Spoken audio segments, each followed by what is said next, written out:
आ गई अब हमारी सीनियर्स की बारी। नई नई नई ये बातें, नई है जानकारी। आ गई अब हमारी सीनियर्स की बारी। इनके अनुभव से अपनी बदली दुनिया सारी। इनके अनुभव से अपनी बदली दुनिया सारी। दादा दादी नाना नानी करते बातें प्यारी।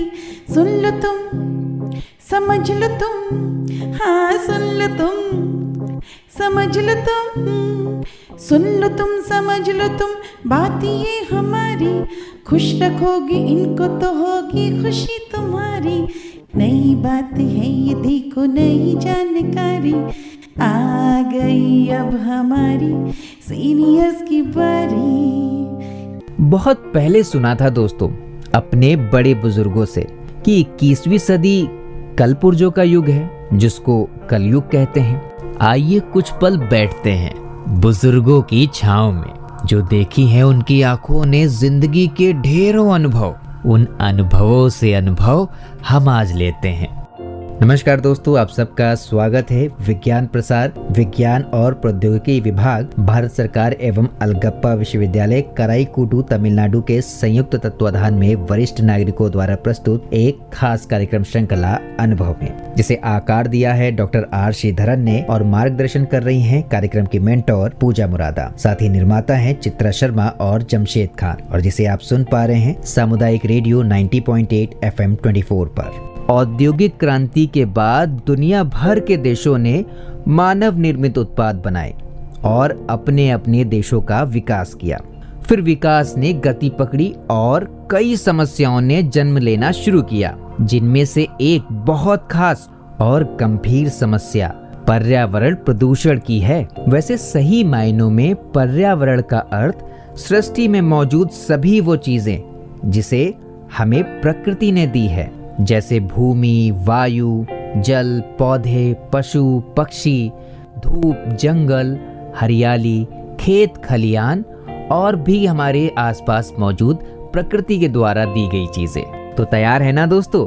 मैं हूँ आरजे सनी, और आज के हमारे इस ज्ञान, विज्ञान और अनुभवों से समावेशित अनुभव कार्यक्रम में आज हम पर्यावरण के बारे में कुछ मूल बातों और पौराणिक महत्व के बारे में जानेंगे। और आज के हमारे इस सफर के साथी हैं प्रोफेसर पूनम सिंघवी जी।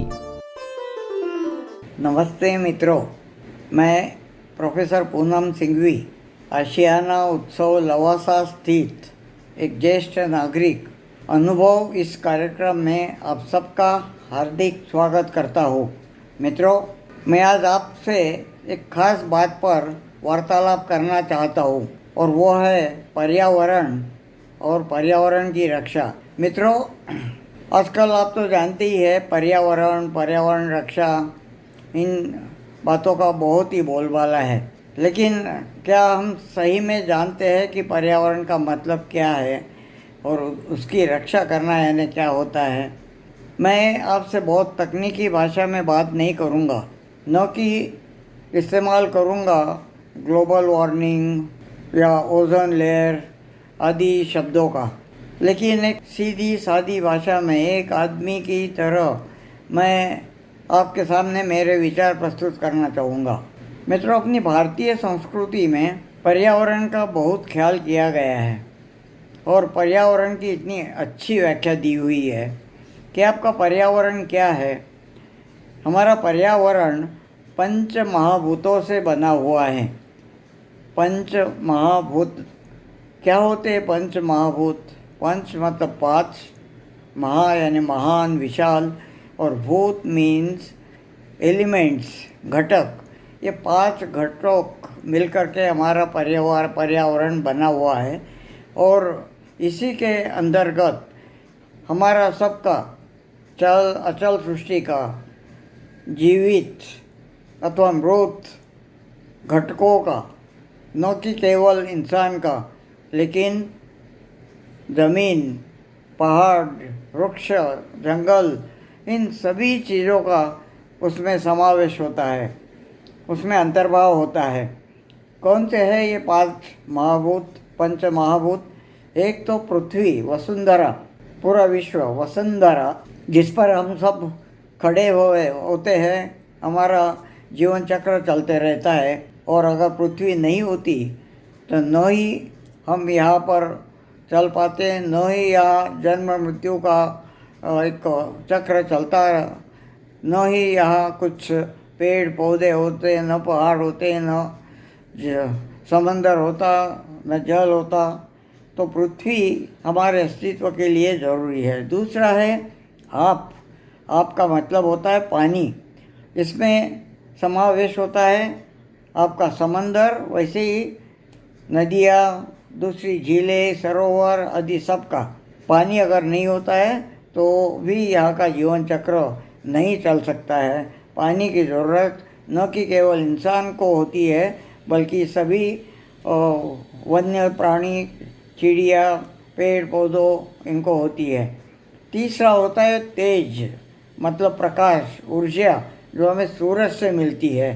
सूरज के बगैर यहाँ ऊर्जा का निर्माण होना मुश्किल है, और अगर ऊर्जा ही नहीं है तो आपका जीवन चक्र कैसे चलेगा।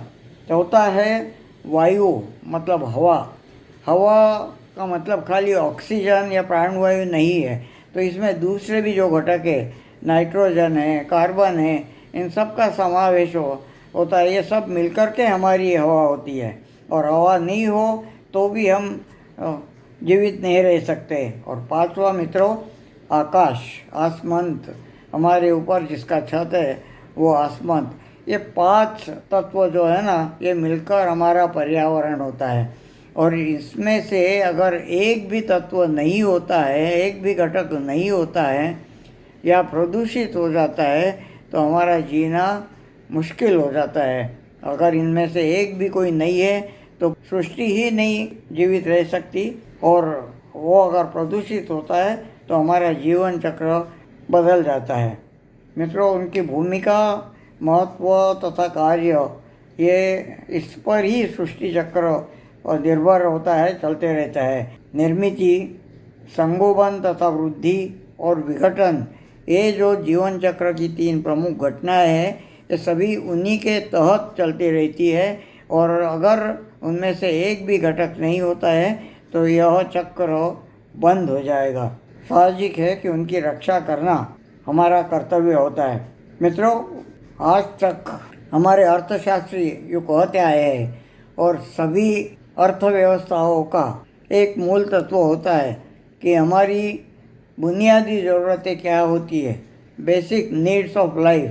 कार्ल मार्क्स से लेकर के आज तक हमारे जो अर्थशास्त्री पंडित हैं, वो सभी, उन सभी का एक ही मूल तो ये आधार होता है अर्थशास्त्र का, कि हमारी बुनियादी ज़रूरत जो है, मुझे आपको बताने की ज़रूरत नहीं, वह है रोटी, कपड़ा और मकान। और यही पाने के लिए हम पूरे हमारे जीवन में भाग दौड़ करते रहते हैं, काम करते रहते हैं। दिन में 8 घंटे, 10 घंटे, 12 घंटे, 18 घंटे, और उसके पीछे पड़े रहते हैं। लेकिन सोचिए तो, क्या जिन्हें हम आज तक निहायती ज़रूरतें समझते आए हैं, क्या वो उतनी ज़रूरी है हमारे जीने के लिए? क्या हम उसके बगैर जी पाएंगे या नहीं? हम शुरुआत करते हैं कपड़ों से। क्या कपड़े नहीं होते तो हम जी पाते? मित्रों, आजकल तो आपको पता है, एक शरीयत लगी होती है कि बदन पर कम से कम कपड़े कैसे हो। आप सभी टीवी सीरियल्स में देखते हो, सभी प्रोग्राम्स में देखते रहते हो।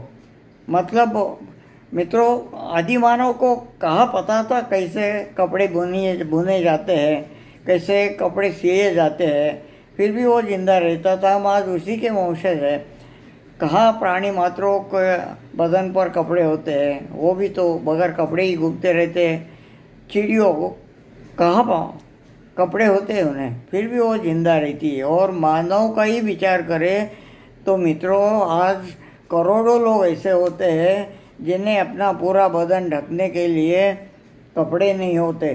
तो इसका मतलब ये हुआ कि कपड़े नहीं होते तो भी आप जिंदा रह सकते हैं। तो मतलब कपड़ों की आपको उतनी ज़रूरत नहीं है जितना कि आज तक हमें कहा गया है कि हमारी बेसिक नीड ऑफ लाइफ है वो नहीं होती है पूरी, तो भी आप जी पाएंगे। चलो हम मकान की ओर जाते हैं। मकान क्या होता है? मकान होता है 4 दीवारें और एक छत से बना हुआ एक सुरक्षित कवच जिसमें आप रहते हैं, जिससे आप ठंडी हवा इन सब से, धूप सबसे अपना संरक्षण करते हैं। लेकिन आप सोचिए, अगर मकान नहीं होता तो आप जीवित रह पाते क्या? बिल्कुल रह पाते। वही आदिमानव की केस ले लीजिए, उसे नहीं था पता कैसे ईंटें बनाते हैं, कैसे मकान बनाते हैं, फिर भी वो जिंदा रहा। पशु पक्षी कहाँ उनके पास मकान होते हैं, फिर भी वो जिंदा रहते हैं। और वापस वही बात करें तो करोड़ों लोग मित्रों आज अपनी पूरी दुनिया में ऐसे हैं कि जिनके पास रहने के लिए अपना मकान नहीं है। 4 दीवारें और छत से बना हुआ सुरक्षित कवच उनके पास नहीं है। वो कहाँ भी रास्ते पर, रोड पर, फुटपाथ पर, पुलों के नीचे रहते हुए अपनी ज़िंदगी गुजारते हैं। बरसों बरस पूरी ज़िंदगी उनकी वहाँ पर चली जाती है। मतलब मकान की भी उतनी ज़रूरत नहीं है कि आप जी नहीं पाओगे। तो क्या अभी भी हम उसे कहेंगे कि ये बुनियादी ज़रूरत है? नहीं। और तीसरा होता है रोटी। जो आप कपड़े और मकान के बारे में बोलते हैं, वह रोटी के बारे में मात्र नहीं बोल सकते। आपको अपना जीवन चक्र चालू रहने के लिए यह शरीर नाम का जो अति सुंदर यंत्र भगवान ने बनाया हुआ, ईश्वर ने बनाया हुआ है ना, उसे चालू रखने के लिए आपको रोटी खाना ज़रूरी है, जिससे आपको ऊर्जा मिलती रहती है इन पंच महाभूतों के अभिसरण से। तो ये अगर आप रोटी नहीं खाते हैं तो आप ज़्यादा दिन तक जिंदा नहीं रह पाओगे। फिर भी सोचो, आपको अगर 1 दिन, 2 दिन, 4 दिन, 8 दिन नहीं मिले खाने को, तो क्या आप जिंदा रह पाओगे? बिल्कुल रह पाओगे। इनफैक्ट सभी धर्मों में फास्टिंग को महत्व दिया गया है और फास्टिंग करते रहते हैं लोग। इसका मतलब ये हुआ, अगर आपको रोटी भी नहीं मिले कुछ दिनों तक तो भी आप जिंदा रह पाते हैं। लेकिन सोचो मित्रों, रोटी, कपड़ा, मकान से भी ज़्यादा महत्वपूर्ण होते हैं 2 और घटक जो हमें केवल निसर्ग से मिलते हैं, हम उसे बना नहीं पाते। और कौन से हैं वो 2 घटक? एक तो है पानी और दूसरा ऑक्सीजन। क्या आप पानी का निर्माण कर सकते हैं? कैन यू जनरेट, प्रोड्यूस और manufacture water in any factory? Certainly not. ये पानी भारत जैसे हमारे देश में मिलता है। बारिश के 3 महीने जो होते हैं, उसमें जो बरसात, उसमें जो बारिश गिरती है उससे मिलते हैं। वही पानी अपनी झीलों में, सरोवरों में, नदियों में, डैम्स में इकट्ठा किया जाता है, ज़मीन के नीचे जाता है, जिसे हम वापस निकालते हैं अपनी कुएं में से या बोरवेल में से। इसीलिए जहाँ पानी हम निर्माण नहीं कर सकते, हमें कुदरत पर उसके लिए डिपेंड होना पड़ता है। और ये पानी अगर हमें कुछ दिन नहीं मिले तो क्या हम जिंदा रह पाएंगे? मित्रों, जितने दिन हम रोटी के बगैर रह पाएंगे उतने दिन पानी के बगैर जिंदा नहीं रह पाते। तो क्या ज़्यादा महत्वपूर्ण है रोटी, कपड़ा, मकान से? पानी। और आगे चलकर हम बात करते हैं ऑक्सीजन की। प्राणवायु, उसका नाम ही प्राणवायु दिया गया है अपनी भाषा में। क्या आप उतने दिन जिंदा रह पाओगे जितने दिन आपको प्राणवायु नहीं मिले? रोटी, कपड़ा, मकान, अन्न, वस्त्र, निवारा, इनके तुलना में विचार किया जाए तो मित्रों, दिन की तो बात छोड़िए, घंटे छोड़िए, मिनट भी बहुत छोड़िए, आपको 1 मिनट भी ऑक्सीजन के बगैर रहना मुश्किल हो जाएगा।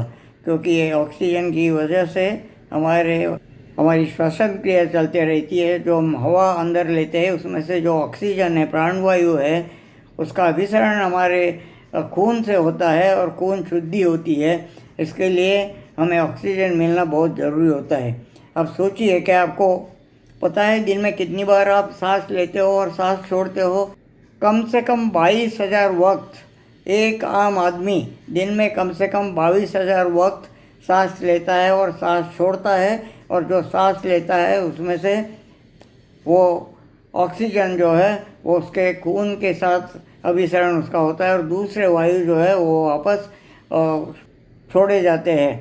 तो मित्रों, जो क्रिया आपको दिन में 22,000 वक्त करनी पड़ती है और वो करने के लिए आपको प्राणवायु की ज़रूरत होती है, क्या आप ये मैन्युफैक्चर कर सकते हो? नहीं कर सकते। जो ऑक्सीजन फैक्ट्रीज हम बोलते हैं वो भी ऑक्सीजन निर्माण नहीं करते, तो हवा से ऑक्सीजन लेकर कॉम्प्रेस करती है और वो आपको दिया जाता है। तो मित्रों, अन्न, वस्त्र, निवारा, रोटी, कपड़ा, मकान, फूड, शेल्टर, क्लोथिंग, इससे भी ज़्यादा बुनियादी ज़रूरतें हमारी है वो हवा और पानी, ऑक्सीजन और पानी। और ये दोनों भी चीज़ें हम निर्माण नहीं कर सकते, मैन्युफैक्चर नहीं कर सकते। उसके लिए हमें कुदरत पर डिपेंड होना पड़ता है, और कुदरत से ये चीज़ें हमें मिलती है, हमें उसके लिए ख़ास मेहनत नहीं करनी पड़ती। इसके लिए उसका जो महत्व है वो हमने कभी ध्यान में लिया ही नहीं, न कि हमारे अर्थशास्त्रियों ने लिया, लेकिन हमारे पूर्वजों ने ज़रूर इसका विचार किया है, इसका ख्याल किया है, और पर्यावरण के इस हर जो घटक है, एलिमेंट्स है, उनको भगवान का स्थान दिया गया है, उनकी पूजा करते रहते हैं। इसलिए उनका संरक्षण करना बहुत ज़रूरी होता है, निहायत ज़रूरी होता है। ये कैसे करना चाहिए, ये जिम्मेदारी किसकी होती है, ये कैसे हो सकता है, ये हमने देखना है अगली कड़ी में। तब तक मित्रों, बहुत बहुत धन्यवाद। मिलेंगे अपनी अगली कड़ी में इसी अनुभव प्रोग्राम के अंतर्गत। धन्यवाद। पर्यावरण को समझना दोस्तों भले ही रॉकेट साइंस ना हो, लेकिन फिर भी कई बार मुझे भी काफी प्रॉब्लम होती थी पर्यावरण को समझने और उससे जुड़े हुए चक्र को जानने में। लेकिन हमारे सीनियर सिटीजन्स का तो जवाब ही नहीं। कितनी आसान भाषा में और कितने पौराणिक महत्वों के साथ, सिद्धांतों के साथ, कितने अच्छे तरीके से पूनम सिंघवी जी ने पर्यावरण संरक्षण और पर्यावरण प्रदूषण के बारे में कितनी सारी जानकारियां दी। पर्यावरण के पौराणिक महत्व के बारे में भी बताया। इसीलिए तो कहता हूँ दोस्तों, अपने बुजुर्गों के पास बैठें। वैसे दोस्तों, पर्यावरण का विषय भी काफी चिंतनीय है। अभी हाल ही में आई IPCC यानी inter governmental panel of climate change की रिपोर्ट के मुताबिक पृथ्वी की औसतन सतह का तापमान साल 2030 तक 1.5 डिग्री सेल्सियस बढ़ जाएगा। हर साल हम सभी बढ़ती गर्मी से हाय तौबा करते हैं, पर क्या हमने कभी सोचा है कि इस बढ़ते तापमान के पीछे जिम्मेदार कौन है? हम और आप ही। बढ़ते तापमान से दुनिया भर में मौसम से जुड़ी भयानक आपदाएं आने की संभावनाएं हैं। दुनिया पहले ही बर्फ की चादर पिघलने और समुद्र के बढ़ते स्तर को लेकर के काफी चिंता में है। पर हाँ, अगर हम सब थोड़ी थोड़ी कोशिश करते रहें तो हम जरूर इस पर काबू पा सकते हैं। अपने आसपास वृक्ष लगा सकते हैं, कूड़े कचरे के निस्तारण के लिए अच्छी और वैज्ञानिक पद्धतियों का भी सहारा ले सकते हैं, पानी को वेस्ट करने से रोक सकते हैं। तो आज से आप और हम पर्यावरण के लिए एक कदम बढ़ाएंगे बुजुर्गों के अनुभवों के साथ। तो चलिए, इसी वादे के साथ अब वक्त हो रहा है मेरा आपसे विदा लेने का। चलते चलते मैं पूनम सिंघवी जी का बहुत बहुत शुक्रिया अदा करना चाहता हूँ। उन्होंने अपने अनुभवों से जो हमें जानकारी दी वो हमारे बहुत काम आएंगी। तो दोस्तों, आपको आज का ये कार्यक्रम कैसा लगा हमें जरूर बताइएगा। फिलहाल के लिए मुझे दीजिएगा इजाजत। मैं हूँ RJ सनी और आप सुन रहे थे सामुदायिक रेडियो 90.8 FM 24 पर अनुभव कार्यक्रम की ये खास कड़ी। आप सुन रहे हैं 90.8 FM 24, आपका रेडियो, आपकी धड़कन।